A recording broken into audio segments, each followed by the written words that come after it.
Na hizi nchi zetu tunapokuwa katika chaguzi kama huu wa kwetu mwaka huu, ingekuwa Kenya, ingekuwa Malawi, nchi za Kiafrika hususan, mwaka wa uchaguzi ni mwaka wenye kuamua mwelekeo wa nchi, wenye kuweza kutoka na mwelekeo uliokuwa mbaya au mzuri, au mwendelezo mzuri au kitu kingine kabisa. Kwa hiyo mamlaka zilizopewa dhamana ya ulinzi na usalama wa nchi yetu zina sehemu pia ya kufanya kazi yake kuhakikisha mwaka huo unapita salama, kwa sababu kunakuwa na wakati mwingine viashiria vya mwaka huo nchi kukutwa na hali ambayo kuelekea uchaguzi ikawa na vurugu, kwa sababu nchi jirani tu ya Kenya, ndugu zetu, 2007 walikuwa na vurugu kubwa, watu walikufa takriban watu 1000, watu walihama majumbani kule Mombasa, watu walihama Kisumu, wakachomwa nyumba zao kutokana na vurugu za kisiasa. Tunafahamu pia kulikuwa na vurugu za kisiasa za Gen Z. Serikali ile ambayo vijana wale walitaka kuiondoa ilikuwa ni halali, bunge halali na ni serikali halali ya Kenya, lakini wao kwa mtazamo wao waliona inatakiwa rais aondoke na serikali iondoke. Kulikuwa na kuchoma moto majengo, wizi wa ngawira na kadhalika, tumeshuhudia.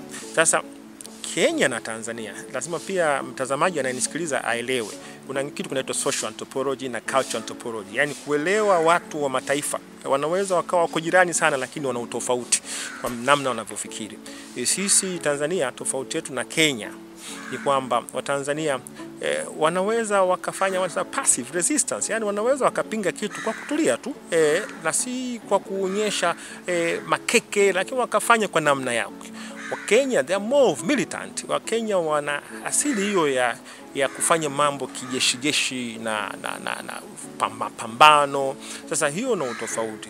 Sasa hawa wanaharakati wa Kenya sasa hivi kidogo mambo yametulia, inawezekana kuna sasa hivi katika dunia hii kuna professional activist, yani wanaharakati ambao ndo kazi yao hiyo, wana ofisi, kazi yao ni kutafuta matukio ya kiharakati na wanalipwa, wanaishi, wanasomesha, na mengine ni ya msingi, lakini mengine wanayatafuta ili maisha yaende. Sasa kwa kwetu sisi hapa tuna mwaka wa uchaguzi, kuna shughuli ya kufanya, tusipokuwa makini wanaweza watu hao miongoni mwao wakaja kutuletea vitu vingine kabisa. Tuwe makini, inahusu ulinzi na usalama wa nchi yetu, inahusu namna tulivyo wa Tanzania na namna ambavyo miaka yote hii tumekuwa tukipelekea kwenye mabadiliko.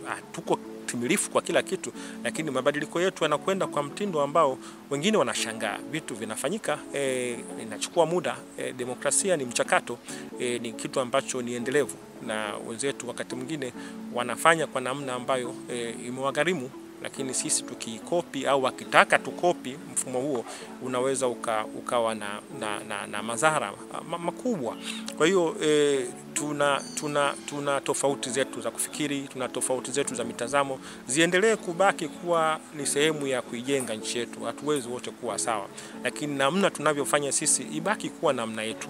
Wanaharakati wa Tanzania hawajawahi kwenda Kenya wakaenda kufanya shughuli za harakati za kisiasa katika Kenya kwenye mahakama zao na kwingineko.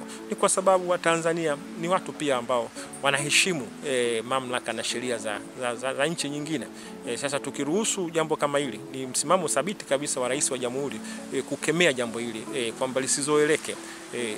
Kila nchi ijaribu kuheshimu nchi nyingine, na Watanzania wenyewe wanaweza wakafanya ya kwao hata mabadiliko bila kuwa na wanaharakati kutoka nchi nyingine. Fikiri kama wanaharakati kutoka Kenya wanazuriwa hapa Dar es Salaam au Mwanza na Watanzania wenye hasira, yote yanaongeza chuki na za chuki. Na hiyo mimi naamini watu wa Kenya na Tanzania ni ndugu.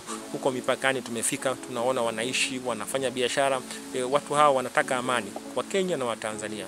Haya makundi ya wanaharakati yaheshimu pia watu hawa ni ndugu wa pande zote mbili. Isije ikakuzwa ikaja kuonekana tuna uhasama raia wa hizi nchi.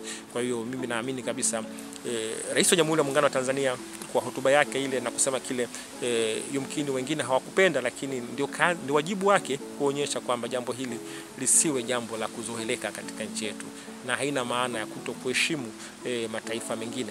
Kwa sababu tu ya kulinda ustawi na maslahi ya nchi yetu, pale ambapo changamoto zetu tunatakiwa tuhangaike nazo wenyewe, na wageni wanapokuja wawe wenye nia njema, kwa sababu tunahitajiana, na sisi tunawahitaji na wao wanatuhitaji. Lakini katika hili mimi nadhani kumekuwa na mapungufu kwa upande wa wanaharakati hao wanaosema kutoka nchi jirani.